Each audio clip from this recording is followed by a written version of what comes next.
projects. They did a huge one on Roman mosaics in Morocco. They are currently engaged in the Valley of the Queens in Egypt.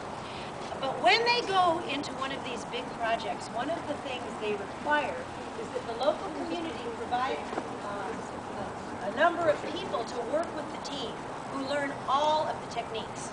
So when the Getty leaves, there is in place an ongoing group of people with the knowledge to do. Please come forward. Let's wish you luck. So that's a really wonderful thing this institute does. But now, about the architecture. This one seems Frank Lloyd Wright-ish to me. It's got lots of horizontal lines.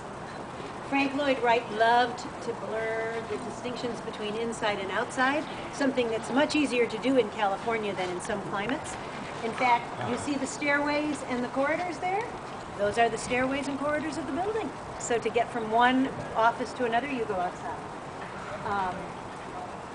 But then now thinking of Louis Sullivan and form follows function, let me ask you, is this a public building?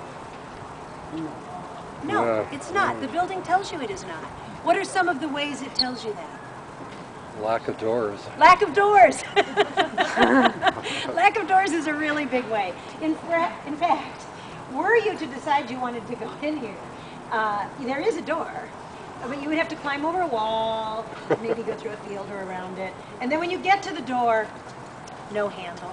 It's very much not inviting you. Okay, so as we walk, notice how we use this trunks of trees. Again, frames, cutting this beautiful landscape. Manageable.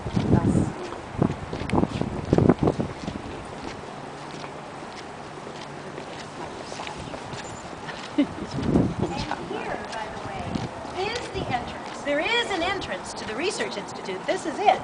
But let me point out a couple things about this entrance. First of all, it's not really very big. Second of all, on the pathway leading into it, there's a bunch of pillars. The pillars are in right there. The pillars aren't flanking the pathway, they're in the pathway itself. And then, but notice this, perfectly lined up on the axis. Nothing is off axis at the Getty.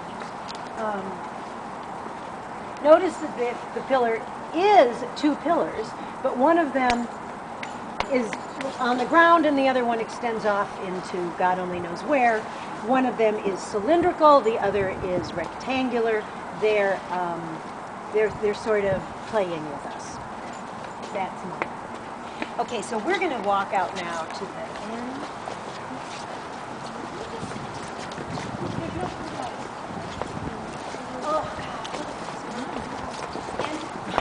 Again, notice how that travertine wall thrusts out and creates, it doesn't have any purpose. There's nothing there except to make the view narrower, to intensify it. Richard Meyer really loves the Italian hills, the hill towns of Italy.